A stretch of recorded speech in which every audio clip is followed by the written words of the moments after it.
El día de Acción de Gracias apenas había empezado cuando Iris se recargó en la silla, giró la copa de vino y dijo, lo bastante fuerte para que toda la mesa la oyera. «Sigues soltera, Lila. A los 34, eso está difícil». No fue un susurro, no hubo duda. Un golpe limpio y deliberado. Mamá se quedó inmóvil. Papá se quedó viendo su plato. Nadie me defendió, otra vez. Dejé el tenedor sobre la mesa, sintiendo cómo años de dolor tragado se acomodaban en algo más filoso. «Yo no me preocuparía por mí», dije. «Estoy casada». El cuarto se quedó en silencio. Hasta el viejo reloj del pasillo pareció detenerse. Ellos todavía no lo sabían, pero esa sola frase estaba a punto de abrir a mi familia en canal. Crecí en esa casa. Los mismos pisos que crujen, las mismas fotos enmarcadas alineadas en el pasillo, las mismas velas con aroma a pino que mi mamá encendía en cada fiesta. Como si solo el olor pudiera convencer a cualquiera de que éramos una familia perfecta de revista.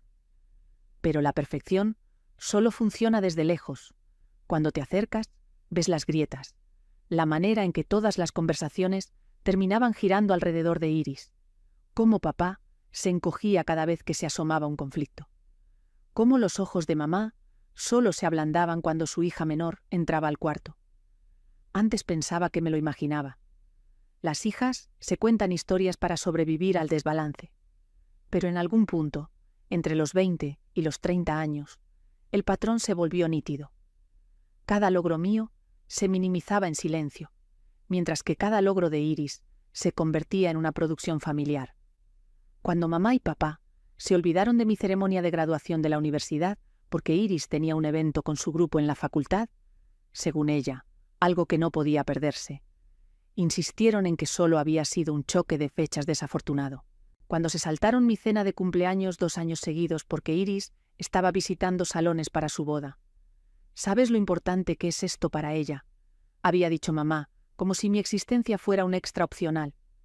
Cuando me mudé a Ciudad de México y compré mi departamento sin ayuda, les mandé fotos. Nunca preguntaron cómo se sentía lograr eso sola. La verdad es que casi no preguntaban nada sobre mi vida, y aún así, en cada fiesta importante, yo seguía manejando de regreso a casa. Eran unas 4 horas de camino de ida y otras 4 de vuelta. Llevaba pasteles, flores, regalos. Lo intentaba, quizá demasiado. Iván solía bromear con cariño sobre eso. No tienes que ganarte un lugar que ya debería ser tuyo. Yo sonreía como si no doliera, como si en el fondo no me preguntara si quizá sí tenía que ganármelo. Al entrar a la casa esa tarde, sentí el nudo familiar en el pecho. La entrada se veía igual que siempre. El espejo pesado que mamá adoraba, el perchero inclinado un poco hacia la izquierda, el tapete desgastado que Iris arruinó en la prepa y por el que, de alguna manera, nunca la culparon. Pero yo ya no era la misma. Algo en mí había cambiado mucho antes del Día de Acción de Gracias. Una parte silenciosa que había dejado de esperar que se dieran cuenta de que yo no estaba bien. Cuando entré a la cocina, mamá me abrazó con un brazo, mientras con el otro seguía moviendo la salsa. «Lila, mi vida, llegaste», dijo, con una voz ligera pero distraída. Ni una pregunta sobre el viaje, mi trabajo, mi vida. Su siguiente frase ya era sobre los planes de luna de miel de Iris. Papá me dedicó una sonrisa cansada por encima de una olla de puré de papa. Recorrí la cocina con la mirada. Iris todavía no estaba, pero su presencia sí. Fotos de su boda. Vestido blanco enorme, salón de fiestas enorme. Ella sonriendo al lado de Carlos, cubriendo el refrigerador como si fuera un altar. ¿Una sola foto de mi boda? Ni una. Ni siquiera una impresión barata. Sentí que el estómago se me hacía nudo. 8 meses. 8 meses desde que había mandado esas invitaciones, las había rastreado, había llamado, mandado correos, dado seguimiento. 8 meses de silencio de parte de todos. Por fin, mamá me miró. «Sí trajiste la salsa de arándano, ¿verdad?»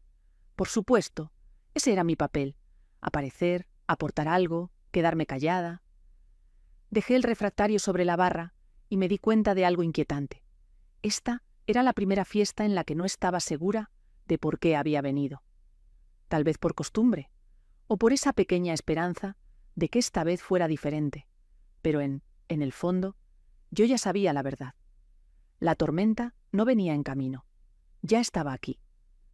La tensión empezó antes de que la cena siquiera llegara a la mesa. Iris entró respirando hondo, 20 minutos tarde, con los tacones repiqueteando sobre la duela, como si fuera dueña de cada paso. Besó a mamá en la mejilla, abrazó a papá como si no lo hubiera visto en años, y luego me lanzó una mirada rápida, apenas un gesto con la cabeza, como si yo fuera una compañera de trabajo lejana a la que no termina de ubicar. El tráfico estaba imposible, anunció mientras se quitaba el abrigo. Carlos me dejó en la puerta para ir a estacionarse. Los socios no tienen días festivos, ya saben. Los ojos de mamá brillaron con ese orgullo que solo reservaba para Iris. Eso pasa cuando te casas con alguien exitoso.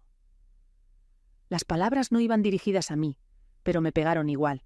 Fuimos hacia el comedor y escuché a Iris susurrar algo entre dientes, lo bastante bajo para ocultarlo, lo bastante filoso para cortar.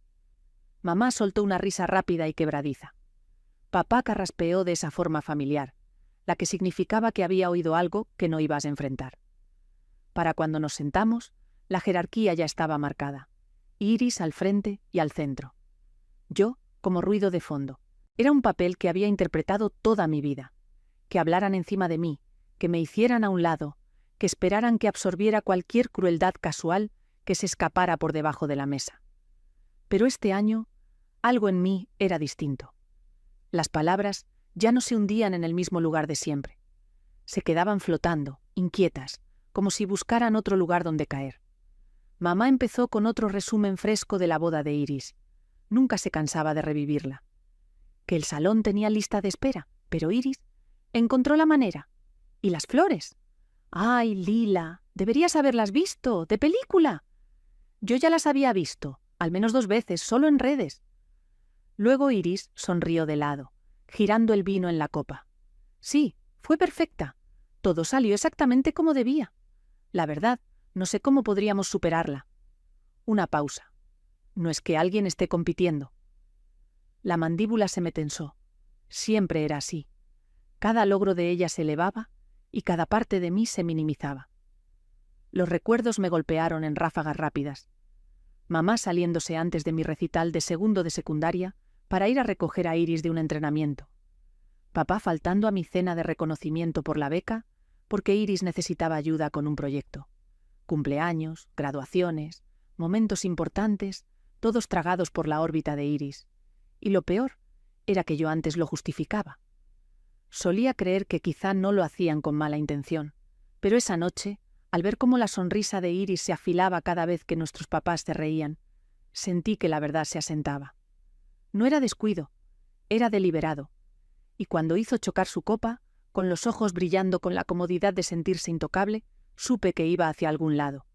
Venía una pulla, y esta vez yo ya no era la misma chica que se la iba a tragar en silencio. La cena debería haber sido algo normal. Pavo reseco, frijoles refritos, mamá peleándose con la salsa como si pudiera arreglar a toda la familia batiéndola con más fuerza. Pero el aire tenía peso. Una pesadez que hacía que cada golpecito de los cubiertos sonara más fuerte de lo que debía. Me senté en mi lugar de siempre, frente a Iris. El asiento que había ocupado toda mi vida. El asiento donde aprendí a hacerme más pequeña. Carlos por fin llegó y se deslizó en la silla junto a ella. Me dedicó una sonrisa educada, de esas que la gente ofrece cuando no sabe si saludarte o fingir que no estás. Iris se recargó en él de inmediato, con la voz brillante y teatral. Para ella, un público de 4 personas era más que suficiente para montar un show. Mientras los platos pasaban de mano en mano, mamá seguía llevando la conversación de vuelta a Iris. Sus historias de luna de miel, su nuevo departamento, sus planes de viaje para los días festivos. Papá asentía, de vez en cuando soltando un leve «ajá», como si no pudiera arriesgarse a escoger mal el momento para abrir la boca. Luego Iris volvió su atención hacia mí. «Entonces», dijo con tono casual, pinchando un pedazo de pavo. «Lila», alargó mi nombre. Lo endulzó tanto que terminó sabiendo amargo. «A tus 34, seguir soltera. ¿Eso ya es una decisión?» Mamá inhaló de golpe. Carlos dejó el tenedor. Hasta papá levantó la mirada. Sentí el golpe del comentario, pero no como ella esperaba. Esta vez Chocó contra algo sólido, algo que llevaba mucho tiempo más allá del punto de ebullición. Me limpié los dedos en la servilleta y la miré de frente. «¡Qué interesante!», dije en voz baja. «¿Por qué das por hecho que estoy soltera?». Iris parpadeó, descolocada por un segundo. «Bueno, ¿no lo estás?». La habitación entera se detuvo, en espera. Escuché el reloj del pasillo, el tic-tac desparejo, como si no estuviera seguro de querer seguir. Dejé la servilleta sobre la mesa. «¿Estoy casada?». Silencio. Un silencio total, paralizante. La cuchara de mamá se quedó congelada en el aire. La mandíbula de papá se tensó. Carlos miró a Iris como esperando instrucciones.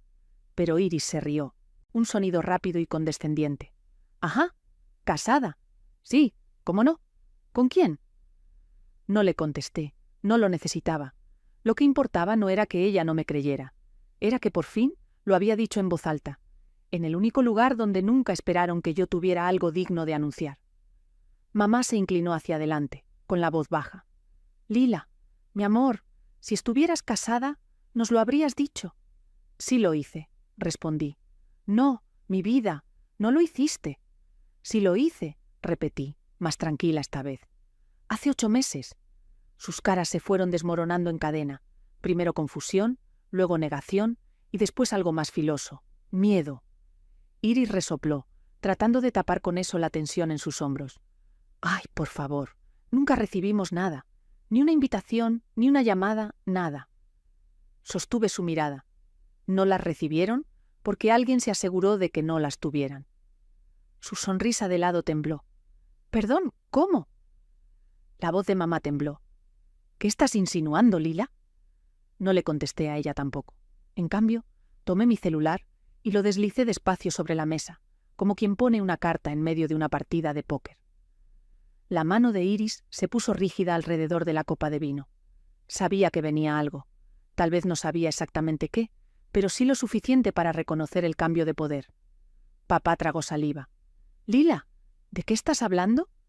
Toqué la pantalla y abrí el primer archivo. Y cuando la luz del celular se reflejó en el brillo de los cubiertos, pareció que el cuarto se inclinaba, como si toda la casa se arrimara para escuchar. «De las invitaciones», dije. «Las que mandé por mensajería, las que alguien recibió y firmó, las que nunca le llegaron a nadie excepto a ella». No señalé a Iris. No hacía falta. Todas las miradas en la mesa cayeron sobre ella automáticamente. Se le entreabrieron los labios, se le endurecieron los hombros y la máscara que había sido perfecta durante tanto tiempo, por fin se resquebrajó. Y eso que ni siquiera les había enseñado las pruebas. No me apresuré.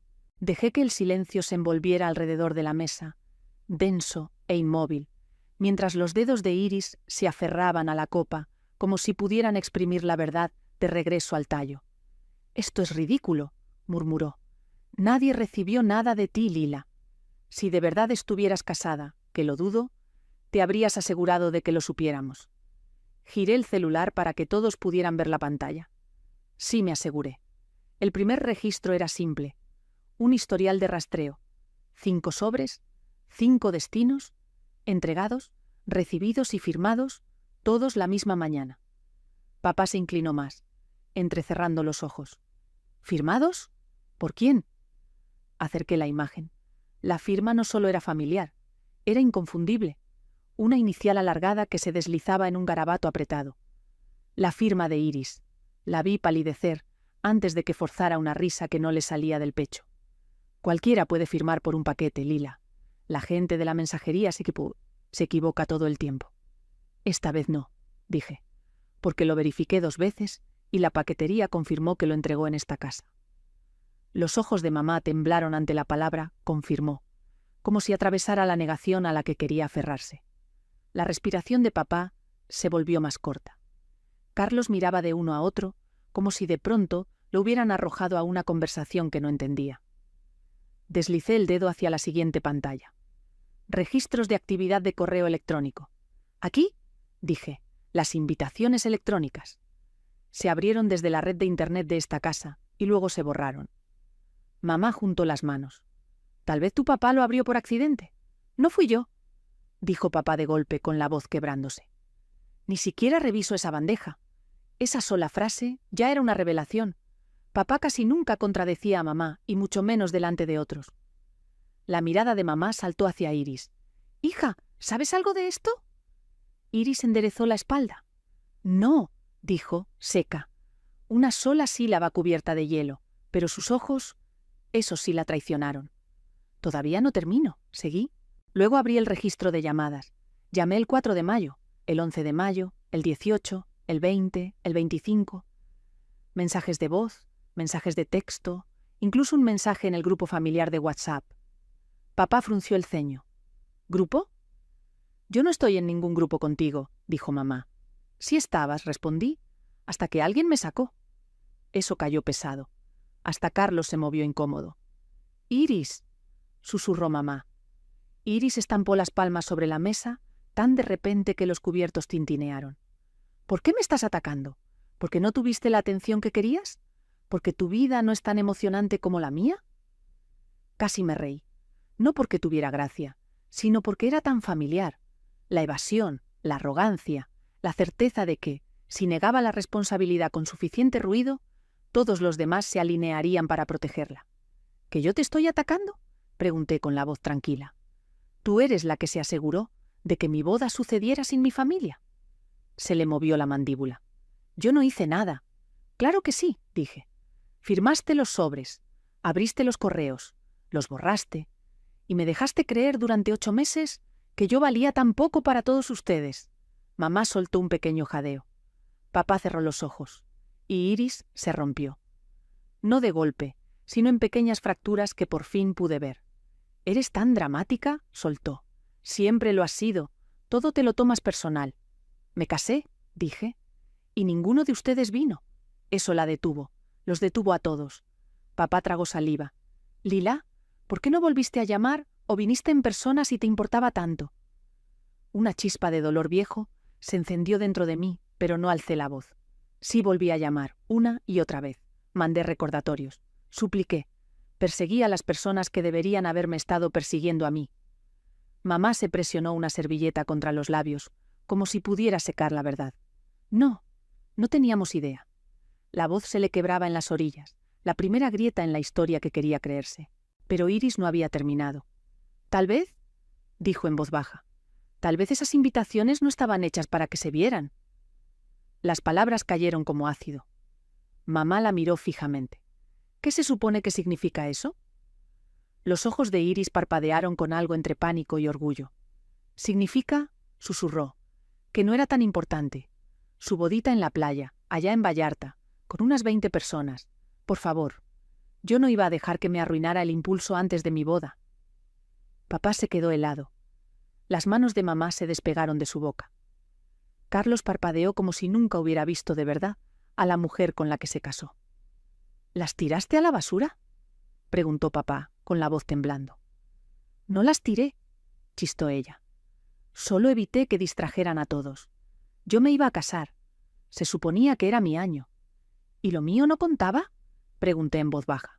Me miró directo, con los ojos vidriosos y la mandíbula apretada. «No», dijo. Debería haber dolido más. Tal vez antes me habría destrozado, pero en ese momento lo aclaró todo. «Ya veo», susurré. Mamá se volvió hacia Iris, con la voz filosa por primera vez en años. «¿Cómo pudiste?». Iris se echó hacia atrás. «No me hagas la villana. Lila siempre ha estado celosa. Eso fue todo. El momento en que sentí que algo dentro de mí se acomodaba con una claridad absoluta. No estoy celosa de ti», dije. «Nunca lo he estado. Estoy herida, y ya terminé de fingir que no importa». Me puse de pie. Mi silla raspó contra el piso de loseta. Un sonido pequeño y definitivo que cortó el aire del cuarto. «¿A dónde vas?», preguntó mamá, casi en pánico. «Lejos», dije. «Lejos de una mesa en la que he sido invisible toda mi vida». Papá se levantó a medias, extendiendo la mano. «Lila, espera». Negué con la cabeza. «Pasé 8 meses esperando. Ya terminé». Cuando me giré hacia la puerta principal, Iris volvió a hablar, con la voz cruda, temblorosa. «Arruinaste el día de Acción de Gracias». «No», dije en voz suave. «Tú arruinaste mi boda. Esto solo es la verdad alcanzándote». El pasillo se sentía más frío que el comedor, como si la casa misma no quisiera que me fuera. Pero me fui. Pasé junto al espejo, junto a las fotos, junto al lugar donde cada versión de mí había intentado encajar alguna vez. Y cuando salí, el aire de la noche me golpeó la piel con algo que se parecía mucho a la libertad. A mis espaldas, a través de la ventana, los vi congelados, atónitos, mirando la silla vacía donde me había sentado durante décadas.